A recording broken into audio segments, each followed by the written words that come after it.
esta unidad número 4. Ahora vamos a hablar sobre los inversores como componente también principal de estos sistemas de energía solar. Los sistemas fotovoltaicos generan energía de corriente directa y las baterías solo pueden almacenar la energía en forma de corriente directa. La mayoría de los aparatos y cargas operan con corriente alterna. Por su naturaleza, la corriente directa no es compatible con la corriente alterna. Ya yo voy a hablar de manera muy secuencial lo que es la corriente directa y la corriente alterna, porque quedó bien explicado en las clases pasadas. Por lo que se hace necesario un puente entre esas dos corrientes. Si tú no puedes mezclar, tú no puedes conectar equipos de corriente directa con corriente alterna, necesitas un puente, y ese puente entre esos dos elementos es el inversor. El propósito fundamental del inversor en un sistema fotovoltaico es cambiar la corriente directa de los módulos fotovoltaicos y de las baterías a corriente alterna, y finalmente posibilitar el funcionamiento de las cargas de corriente alterna. Se basan en el empleo de dispositivos electrónicos que efectúan a modo de interruptores, permitiendo interrumpir las corrientes e invertir su polaridad. ¿Ok? Aquí vemos una imagen de cómo se visualiza el inversor y por supuesto todo este esquema de transformación de corriente ocurre a lo interno del dispositivo electrónico, que tiene su ingeniería, sus componentes electrónicos internos que hacen dicho trabajo y tienen su desempeño. Dentro de las especificaciones de inversores en sistemas fotovoltaicos autónomos ya hemos conversado anteriormente sobre los inversores off-grid y inversores on-grid en el video donde explicábamos los inversores. Y entre esas especificaciones es importante recalcar que un inversor tiene una potencia de salida de corriente alterna en watts. Nos indica cuánta potencia puede brindar un inversor durante su operación, y esa se debe elegir un inversor que satisfaga la demanda pico del sistema. Es decir, el inversor puede ser capaz de manejar todas las cargas de corriente alterna que puedan estar encendidos al mismo tiempo. Yo no puedo decir voy a usar un inversor de 3000 watts en la salida cuando tengo más de 3000 watts en carga, porque sencillamente el inversor no va a funcionar. ¿Ok? Entonces es importante tener ese control o esa potencia pico de operación o durante su operación, y poder que esa potencia pueda brindar toda el desempeño o el buen funcionamiento de un inversor. Es importante también como segundo punto de las especificaciones, que el voltaje de entrada de corriente directa ocurre desde la batería. El inversor especificará qué salida de voltaje nominal de corriente directa permite desde las baterías, y los voltajes pico típicos de estos mismos inversores son de 12, 24 y 48 voltios. Yo tuve la oportunidad de trabajar con estos tipos de inversores, especialmente el de 48 voltios, especialmente el de 24 voltios. He trabajado con los tres, ¿ok? Y sé bien cómo es su funcionamiento y cómo se regula la corriente y cómo es la operatividad de los cambios de estos sistemas. Y ahorita, ya en una de sus especificaciones, vamos a conocer cómo esa variación de frecuencia, porque es que nosotros en el sistema de la red eléctrica nacional vemos cómo el voltaje fluctúa o se mantiene entre un intervalo de 110 a 125 voltios, y como estos inversores en su mayoría trabajan con onda pura, tiende a permanecer en un intervalo más bajo, y esa diferencia se nota al momento de él hacer un cambio de operatividad en el sistema. El voltaje de salida es otra especificación de los inversores. El inversor especificará en el voltaje de salida la corriente alterna. Normalmente los inversores trabajan como valor típico la corriente 220 voltios, pero por supuesto he tenido la experiencia de instalar equipos 110. Normalmente los inversores 220 tienen mayor rendimiento, ¿ok? Sin embargo, no implica a que esto no significa que no existan inversores de valor de voltaje de 110 en corriente alterna. Entonces, es importante tener eso en cuenta. De hecho, eso era lo que quería explicar, porque otro de las especificaciones es la frecuencia, ¿no? El inversor pues debe mantener, en el caso de Venezuela y de algunos países, en la mayoría de los países latinoamericanos, usan una frecuencia en su salida de 50 a 60 Hz. ¿Ok? Recuerdo en una oportunidad, la mayoría de estos inversores en el display muestran en la pantalla la frecuencia en la que él está trabajando, ¿no?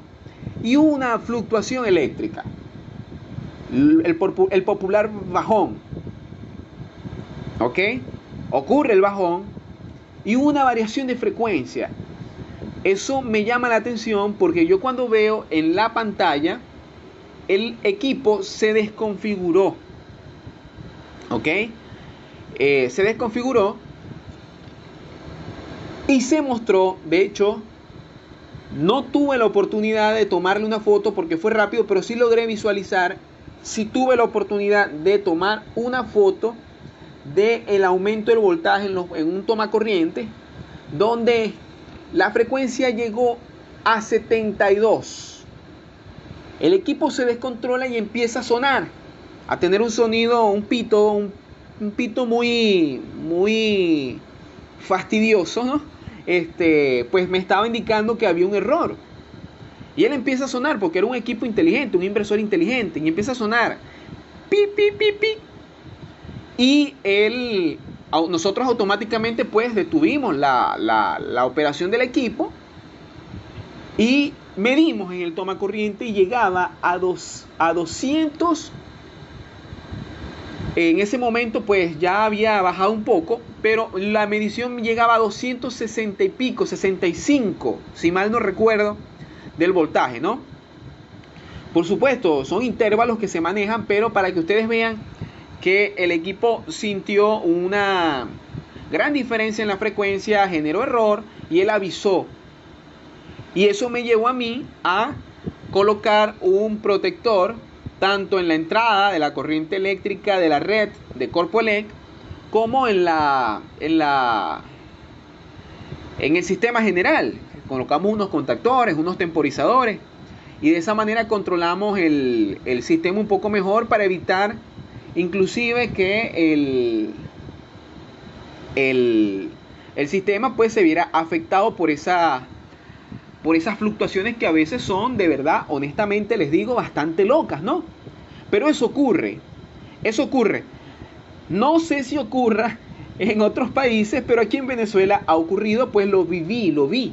Entonces tenemos que tener mucho cuidado en esa frecuencia. Sin embargo, los inversores, fíjense que el inversor no le pasó absolutamente nada, él detectó la falla y siguió. Después lo prendimos, empezamos a evaluar la operatividad y gracias a Dios no ocurrió mayor cosa, pero esas son consideraciones que nosotros tenemos que tener al momento de instalar estos equipos aquí en este país donde hay muchos problemas de electricidad. ¿Ok? Es importante que se le haga saber al cliente, inclusive, que eso lo vamos a hablar en el dimensionamiento de lo de los de las instalaciones de estos equipos, el qué hacer y qué no hacer, ¿ok? Porque a veces hay momentos donde inclusive no tienes ningún tipo de plano eléctrico y te puedes encontrar con muchas sorpresas a lo interno de la infraestructura, ¿ok? Un inversor pues debe mantener una salida de 50 a 60 Hz.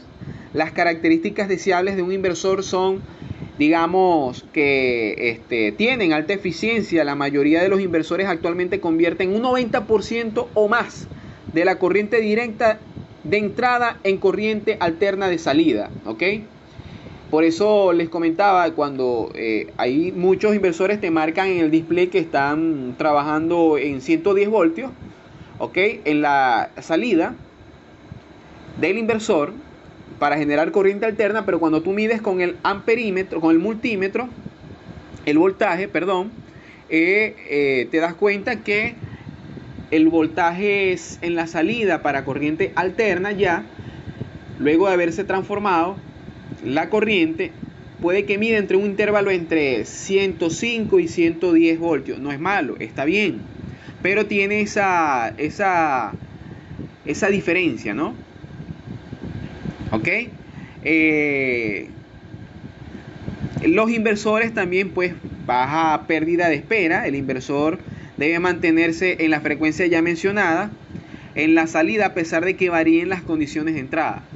¿Ok?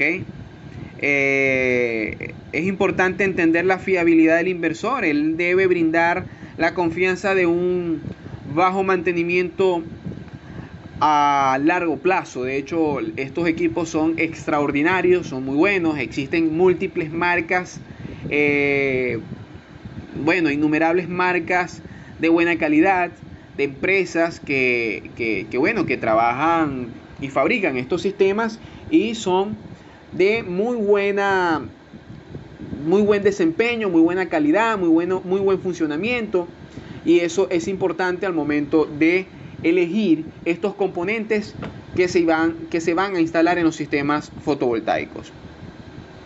Sin más nada que agregar, los invito a ver el siguiente video para que conozcan el funcionamiento básico de los inversores como componente de los sistemas fotovoltaicos.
Selección de tecnología adecuada y cálculo para el diseño.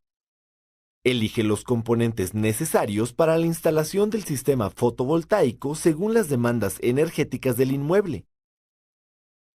Para empezar, identifica si realizarás la instalación de un sistema fotovoltaico aislado o autónomo o de un sistema fotovoltaico interconectado. Si el sistema será aislado, además de los paneles, necesitarás optimizadores de potencia, regulador de carga, baterías, inversor. En cambio, si el sistema será interconectado a la red eléctrica, además de los paneles, necesitarás optimizadores de potencia, inversor o microinversores, y un medidor bidireccional que debe ser instalado por el proveedor de la red eléctrica del inmueble. Una vez que hayas calculado cuántos paneles necesitas, elige el tipo de arreglo en el que los conectarás. Serie se obtiene al conectar el polo positivo de un panel con el polo negativo del siguiente, y así de forma sucesiva. El voltaje de cada panel se suma y la corriente se mantiene. Paralelo se obtiene al conectar entre sí todos los polos positivos de un lado y todos los polos negativos del otro. El voltaje se mantiene y la corriente de cada panel se suma. Mixto es una combinación serie-paralelo. Permite aumentar el voltaje y la corriente sin llegar a los máximos de los otros arreglos. Determina la cantidad de baterías con la ecuación. La cantidad de baterías es igual a 1.3 veces la energía de consumo sobre la potencia de la batería por el 50% de su carga por el 90% del total, pues se considera un 10% de pérdida de energía en el uso del inversor. La elección del regulador depende de que el voltaje provisto por el arreglo fotovoltaico esté dentro de su rango de operación y de la resolución de esta ecuación. La corriente de entrada del regulador debe ser igual a 1.25 veces la corriente que sale del arreglo de los paneles. La elección del inversor depende de la resolución de esta ecuación. La potencia soportada por el inversor debe ser 1.5 veces la potencia demandada, por lo que necesitas un inversor que pueda funcionar con esa potencia y que el voltaje del arreglo de las baterías esté en su rango de voltaje de arranque. La instalación de un sistema interconectado solo requiere realizar el cálculo correspondiente al porcentaje de energía que se desea dejar de consumir y empezar a producir. Obtén el consumo de energía del recibo y determina el porcentaje de ahorro según las necesidades del cliente. Ahora solo resta elegir el dispositivo inversor de corriente que cumpla con las demandas energéticas y realizar la interconexión a la red eléctrica.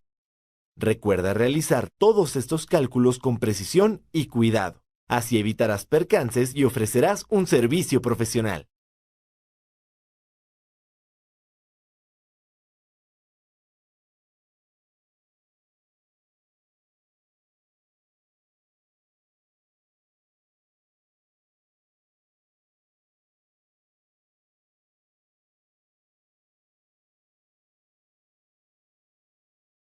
Hola, bienvenidos a nuestro video sobre los 10 errores más comunes que puedes tener al instalar energía solar. No se te olvide suscribirte al canal y activar las notificaciones. Si tienes algún otro error que no estemos mencionando aquí, por favor déjanoslos en los comentarios para saber cuáles han sido los errores que tú más tienes al instalar energía solar.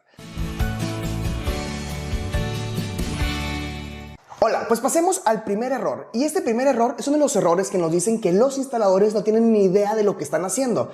Porque es como darse un tiro en el pie, y es que una línea de paneles sombrea a la siguiente línea de paneles. Y esto puede pasar pues porque no sabes calcular o no conoces bien las trayectorias solares y no sabes la distancia que puede tener la sombra de un módulo sobre el otro, sobre todo en los meses más peligrosos, que puede ser diciembre. En este caso, si vives del otro lado del Ecuador, pues va a ser en los meses de junio. ¿Cómo podemos saber cuál va a ser la distancia? Bueno, para eso tengo que tomar cuál es la latitud de mi lugar y cuál va a ser la distancia mínima que va a bajar el sol en ángulo. Ya con esto yo puedo calcular para el 21 de diciembre, a la hora que yo escoja, cuál va a ser la distancia que voy a tener de un punto a la otra, la sombra. Saber esto me va a ayudar muchísimo porque, uno, va a mejorar mi imagen. Ver que un módulo sombrea a otro habla muy mal de la compañía solar que lo instaló. ¿Y cómo lo puedes evitar? Pues conociendo la trayectoria solar y haciendo los cálculos, ya que un sombreado de estos puede mermar fuertemente la producción de energía. Y lo que queremos nosotros es que nuestro cliente recupere lo más rápido su inversión. Y si tiene estas mermas de energía tan grandes, pues no lo va a poder lograr. Es por eso la importancia de conocer muy bien la distancia solar que tiene de un punto al otro. Por ejemplo, en este caso, un módulo sombreó al otro. ¿Y cuál es el problema aquí? Que bueno, si ya conocemos bien cómo funciona la energía solar, voy a tener una activación de los diodos de paso en todas las cadenas o en todos los módulos que estén sombreados. Y esto me va a generar una gran pérdida de energía. Y pues es una lástima porque es una inversión bastante costosa, que es bastante redituable si lo haces bien, y tener mal sombreado, pues eso va a generar problemas en la eficiencia o en la recuperación de la inversión. Entonces tengan mucho cuidado al hacer sus instalaciones y verificar que un módulo no proyecte sombra al otro. Esto pues lo puedes aprender sobre todo en capacitaciones de calidad donde te digan cómo hacer estos cálculos. Un error también muy común y sobre todo muy peligroso es anclaje deficiente. Existen muchísimas maneras de anclar los módulos, sin embargo no todas son correctas. Tengo que tomar varios factores como cuál es el tipo de la superficie, cuáles son los vientos máximos de la ubicación donde estoy, qué tipo de impermeabilización estoy usando, porque pues no queremos después de instalar los módulos que haya goteras. Imagínense, le instalas una fábrica donde tienen CNCs y una gotera descompone una máquina que puede costar millones de pesos. Entonces tengan mucho cuidado al hacer ese tipo de cosas y verificar que su sistema sí pueda funcionar sobre el techo que van a poder tener y sobre todo evitar las filtraciones. Hay muchísimos tipos de anclaje, pueden ser sobre piso, sobre techos de concreto, sobre techos de madera, sobre lámina. Hay muchísimas opciones, pero hay que ver exactamente cuál es la que más me sirve para mi instalación, para tener cuidado de no dañar la superficie. Por ejemplo, vean este caso, vean lo que pasó. Imagínense esta instalación, lo costoso que tuvo que haber sido para que un viento me las lleve, me las vuele y sobre todo, pues echen a perder la instalación y yo como instalador a lo mejor tenga que ser el responsable de darles garantía. Esto puede tronar tu empresa o mermar fuertemente tus utilidades, tanto para ti como para el cliente y también tu reputación. Es muy importante entonces siempre verificar que conocemos cuál es el tipo de techo que vamos a usar y estar seguros que el tipo de anclaje o contrapeso que vamos a usar va a ser suficiente para tolerar los vientos máximos de donde estoy instalando. También otro error que veo muy común es un ángulo excesivo y esto lo vamos a ver sobre todo en el norte del país. ¿Por qué? Porque entre más lejos nos vayamos de la latitud, lo que nos dice el ángulo ideal es que lo pongamos la inclinación a la latitud del lugar. Y esto pues es la producción óptima, pero no siempre es el óptimo para el cliente. ¿Por qué? Porque un ángulo más alto, por ejemplo, un ángulo en Tijuana que puede ser de 30 grados, pues hace estructuras que salgan muchísimo del techo. Esas estructuras que salen muchísimo del techo, al final del tiempo, pues generan riesgos por vientos, proyectan sombras y se ven sobre todo muy mal en las instalaciones. Tengan mucho cuidado al usar el ángulo y verificar que no están usándolo un ángulo excesivo para la instalación, porque si yo dejo el ángulo mucho más abajo del ángulo óptimo, pues voy a tener ventajas sobre todo en los meses de verano, que en los lugares calientes, en los meses de verano es cuando más se usa el aire acondicionado y obtengo más ganancias o más ahorro, sobre todo por la instalación que hice.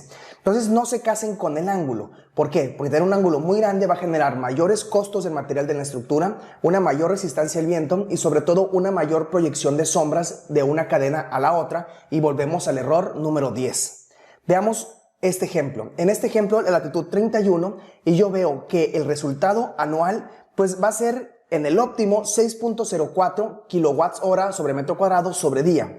Pero si me baso a 16, solamente baja a 5.94. La diferencia es mínima.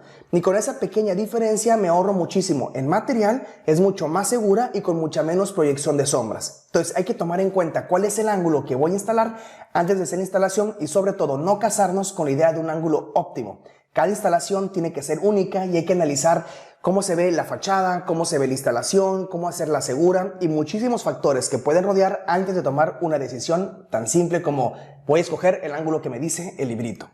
Otro error son las cadenas desiguales. Esto puede ser por muchísimas razones. Puede ser que el cliente me haya cambiado, que al final el espacio era diferente del que me di o que por alguna manera se me acomodaron a hacer cadenas. Por ejemplo, una puede ser de 15 y una de 11. Al hacer ese tipo de cadenas, pues la de 11 va a producir menos voltaje que la de 15. Y si conocemos un poco electricidad, vamos a ver que no va a agarrar el voltaje de la de 15. Se va a ir principalmente el voltaje de la de 11 con un poquito más. Y esto, pues al final de cuentas, me va a mermar muchísimo la producción de energía. Entonces tampoco el cliente va a recuperar su inversión por un mal error en el cálculo de mis cadenas. Esto puede ser diferente, y lo vamos a ver al ratito, si tenemos 2 o más MPPTs. Pero si mi inversor es de un solo MPPT, ese tipo de error puede ser bastante perjudicial. Esto nos va a generar entonces, como les había comentado, que van a estar en paralelo las dos cadenas y se va a adaptar el voltaje a la más chica con un poquito más y el resto de la energía que produjo el sistema que no se está consumiendo pues se va a quedar en forma de calor dentro de las celdas y esto puede ser muy peligroso porque esa manera que se queda la energía en forma de calor con el tiempo me va dañando la celda fotovoltaica, me la va dañando hasta un punto que me termina descomponiendo por completo los módulos solares. Entonces tengan mucho cuidado al hacer las cadenas desiguales. Y no solamente las cadenas, también los módulos en la serie, de preferencia que tengan exactamente la misma potencia. Si yo pongo un módulo de 335 con un módulo de 300 watts, pues la diferencia esa de wattaje se va a quedar dentro de los módulos. ¿Por qué? Porque una cadena es tan fuerte como su eslabón más débil. Piensen en arbolitos de Navidad. Se funde un foquito, se funden todos los demás. Si yo tengo muchísimos módulos a 335 y solamente uno a 300, todos los demás se van a adaptar a 300. Y esto puede generar, lo que les había comentado, desgaste dentro de los módulos en forma de calor, lo cual no quieren que pase para que su cliente pueda recuperar esa inversión. Como vemos en este caso, no suceden luego, es el módulo con las diferentes cadenas o el module mismatch que se dice en inglés, con diferentes módulos de tamaño que con el tiempo se van dañando por el calor que se va quedando dentro de las celdas que producen más potencia. Entonces no es algo que vamos a ver luego, lo vamos a ver con el tiempo y con los años a través de la vida útil de la instalación. No queremos que esto pase, así que tengan muchísimo cuidado ustedes con la instalación de módulos diferentes. Si van a ser diferentes, procuren que la corriente de cortocircuito sea prácticamente igual. Otro problema que veo muchísimo es que usan herramientas para lo que no son. Uno de los grandes ejemplos de esto van a ser los ponchadoras de MS4. Los MS4 tienen que ser ponchados de una manera especial para que queden redonditos y quepan dentro del conector. Si no lo hacemos de esta manera, podemos ocasionarles grandes problemas al sistema. ¿Y por qué grandes problemas digo? Pues porque al no poncharlo bien, no va a ser el contacto correcto y eso va a ir calentando y después puede causar un incendio. Entonces, el uso incorrecto de las herramientas puede generar un mal torque, una mala ponchada, un desgaste del equipo y sobre todo un peligro al instalador. Recuerden que el equipo más importante y más costoso son ustedes como instaladores. Lo demás se puede reemplazar, pero una vida, un brazo o algo similar no se puede reemplazar. Los MS4, como les comentaba, requieren una ponchadora especial. Si no uso esa ponchadora especial, pues puedo tener grandes problemas. Y por ejemplo, vean estas imágenes, donde tengo el MS4 completamente chamuscado o quemado porque el contacto no entró, el macho, dentro de la hembra, y esto fue haciendo un calentamiento y en un día de verano con mucha corriente solar se puede quemar. Pero si logramos iniciar ese arco, pues la corriente directa no cambia de sentido a través del tiempo y el arco es mucho más fuerte que nace. Entonces ese arco se puede llegar y me puede quemar todos los módulos o hasta toda la vivienda. Entonces tú como instalador eres responsable de los lugares donde instalas. Tengan muchísimo cuidado y respeten todas las normativas y usen las herramientas correctas para que no les pase un accidente mayor. Otro problema que veo comúnmente son las protecciones de los sistemas fundamentales en las partes solar no están hechas de manera correctas. Las instalaciones o las protecciones se pueden hacer mal por muchísimos motivos, pero una mala instalación de una protección pues puede ser la diferencia entre la vida o la muerte en una instalación que hagas de una casa, de una escuela o de un supermercado. Acuérdense que pueden ser muy peligrosas las instalaciones solares porque una vez que inicia el arco en corriente directa, si hay sol es muy difícil que se pueda apagar. Entonces en corriente alterna y corriente directa hay que usar protecciones específicas para cada tipo de corriente. No se vale mezclar protecciones de corriente directa en corriente alterna o al revés. Hay que recordar otra vez que la corriente alterna cambia de sentido hasta 120 veces por segundo y la corriente directa no cambia. Entonces las protecciones están hechas de manera diferente tanto para AC como para DC. No es el mismo tipo de protección. Entonces si yo uso un termomagnético de los que uso en corriente alterna y lo pongo en corriente directa, cuando eso se quiere activar no va a poder levantar la palanca porque se va a quedar pegado a través del arco. Y esto puede ser bastante peligroso. Otro problema que veo muy común es que están acostumbrados a sistemas donde los inversores no son flotados y solamente protegen el positivo de la cadena. En los sistemas para interconexión ya casi todos los inversores son inversores de interconexión, lo cual significa que ya son flotados en la mayor parte y hay que proteger tanto el positivo como el negativo. ¿A qué se deben esos errores? Bueno, esos errores se deben principalmente a la falta de desconocimiento. La verdad es que las instalaciones solares son muy fáciles. Son tan fáciles de hacer que muchísima gente ha empezado por su cuenta viendo videos como lo estás haciendo tú. El problema es que hay muchísima información en el internet donde no tienen ni idea de lo que están hablando la gente que da esa información. Entonces, al recabar información mala, no recaban información de calidad y terminan sucediendo estos tipos de errores. Vamos a ver, por ejemplo, esas protecciones mal instaladas que no llevan el torque correcto o no usan los equipos correctos para los sistemas que se van chamuscando y se van quemando por completo. Tengan mucho cuidado con esto porque esto puede ser la diferencia entre la responsabilidad civil y hacer una muy buena instalación. Otro problema que es bastante común es la falta de electrodo de tierra física. Y esto a lo mejor no es tanto culpa del instalador de energía solar, puede ser un poquito más sobre la cultura eléctrica de nuestro país, pero no hay que echar la culpa a eso para hacer las cosas mal nosotros. Si ya sabemos que el edificio no cuenta con una varilla de tierra física, necesito yo poner la varilla, pero no solamente poner varillas indiscriminadamente, tengo que respetar la normativa a cómo debe ser la varilla de tierra o el electrodo de puesta a tierra. Las tierras tienen doble propósito o hasta varios propósitos. Una de ellas es conducir la corriente en caso de falla. La corriente nunca se quiere hacia tierra, eso es un error que tenemos normalmente. La corriente quiere regresar hacia la fuente que es el transformador. Entonces si hay un problema en mi inversor, la corriente va a viajar por la tierra hacia el transformador y va a evitar que la carcasa del inversor esté energizada. Y otra gran ventaja de tener tierra es que descarga los electrones hacia ahora sí el planeta Tierra. Si mi inversor empieza a acumular electricidad estática por alguna razón, pues esa electricidad estática se va a ir a la carcasa y de la carcasa a la Tierra hacia el planeta Tierra los electrones excedentes. Y eso va a evitar sobre todo garantías. Es buenísimo esto porque me va a proteger, uno, los inversores y a los habitantes. También tener tierra física va a permitir que las protecciones sobre tensión y las protecciones de falla tierra de mis inversores funcionen adecuadamente. Si yo no le pongo una tierra física a mi inversor, las protecciones no van a servir para nada. Una tierra secundaria también es un error muy común que vemos y la gente cree que puedo poner una tierra especial para mi sistema solar. Recuerden que la tierra sirve para conducir la corriente en caso de falla y la fuente es el transformador eléctrico. Si yo no conecto mi tierra principal a la tierra extra, no sirve absolutamente nada porque la corriente en caso de falla no puede viajar por la tierra. La tierra no es tan buen conductor de electricidad. Lo que queremos de la Tierra es que absorban los electrones excedentes en caso de descargas atmosféricas o electricidad estática generada en los equipos. Y veamos este ejemplo. Por ejemplo, tenemos esta Tierra y a lo mejor no puedes ver los problemas que tiene todavía, pero veamos, este tipo de conector que están usando no es el correcto para hacer la Tierra física de mis sistemas solares. ¿Y por qué? Porque este tipo de conector no va a romper el aluminio anodizado que tiene el material y no va a permitir entonces que en caso de una falla la corriente viaje por aquí, se vaya por el cableado y se vaya al siguiente módulo. Y eso pues no me funciona a mí. Yo necesito que el material que voy a usar para hacer la interconexión de las tierras rompa el aluminio anodizado que está entre los módulos. Y también voy a necesitar que sea continuo ese conductor. Porque ¿qué pasa si yo remuevo este módulo? Pues se va a quedar sin la continuidad de este con el resto del sistema. Y es por eso que yo necesito que sea un conductor continuo a través de todos los módulos para así estar aterrizados todos. Y si yo remuevo uno, no pasa absolutamente nada. Venden un tipo de conectores o un tipo de clamps que me ponen en tierra este módulo con este y son también válidos a través de la norma. También puedo usar eso ya que así pongo todos los módulos en tierra con la estructura también del sistema. También un problema muy común y también es problemático, aunque no es de los muy peligrosos, pero no aprovecho correctamente a mi inversor. Y es no conocer cómo funciona el MPPT y pues tener las desventajas de no aprovechar al 100% el inversor. Cada MPPT va a buscar el punto máximo de potencia de mi sistema y la ventaja de tener varios MPPTs es que puedo tener sistemas independientes de DC.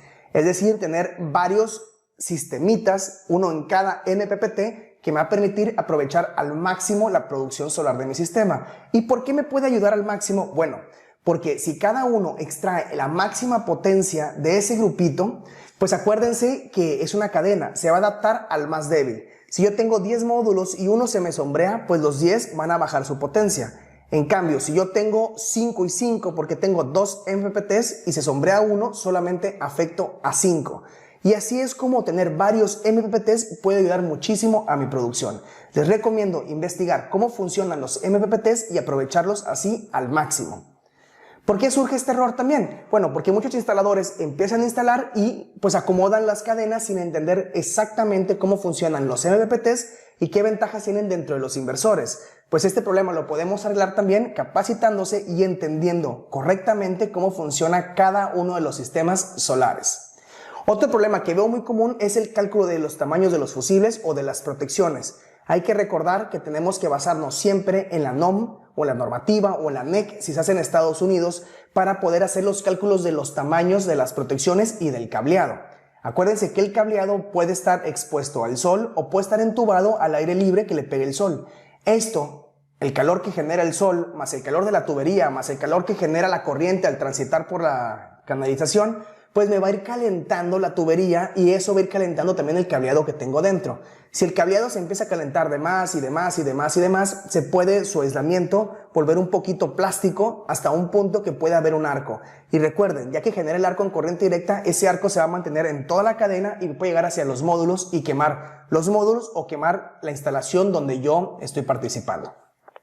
Entonces el calor afecta directamente la capacidad para conducir electricidad y tengo que tomar en cuenta el calor, el número de conductores, la temperatura ambiente, la cantidad de corriente, muchísimos factores para hacer el cálculo correcto de la canalización y el cálculo correcto también de los fusibles y la ampacidad de los conductores. Esto siempre lo podemos hacer en base de la norma para evitar problemas mayores. La norma actualmente pues estamos en la 2012, pero estamos en una transición a la 2018, esperemos que entre pronto en vigencia. Y pues hacer mal este cálculo de los conductores o de los fusibles pues puede generar incendios fatales que pueden ser altamente costosos o riesgosos a la vida humana. Tengan muchísimo cuidado y recuerden que ustedes son los responsables de que la instalación sea de manera correcta. Y el error más común es la falta del procedimiento de puesta en marcha. Y esto lo digo muy seguido en mis capacitaciones, que en México no tenemos la costumbre de hacer lo que llaman en inglés el commissioning. ¿Cómo verificar que la instalación está hecha de manera correcta? Como muchas veces nosotros hacemos la instalación, ya la damos por palomeada, pero no es cierto. Podemos tener errores que a lo mejor por ceguera del taller no estemos haciendo.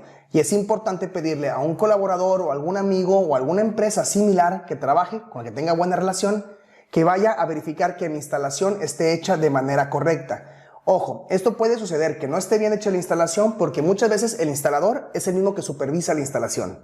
Puede tener ceguera de taller, falta de costumbre a procedimientos, a lo mejor me da flojera hacer los checklists, estarlos palomeando, falta de conocimiento y sobre todo una falta de capacitación adecuada donde te digan la importancia de la puesta en marcha y sobre todo cómo realizarla.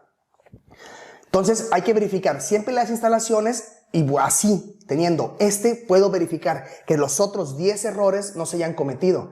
¿Por qué? Porque si es un cableado deficiente, hay un mal cálculo, todo eso lo puedo ver en la verificación de la puesta en marcha.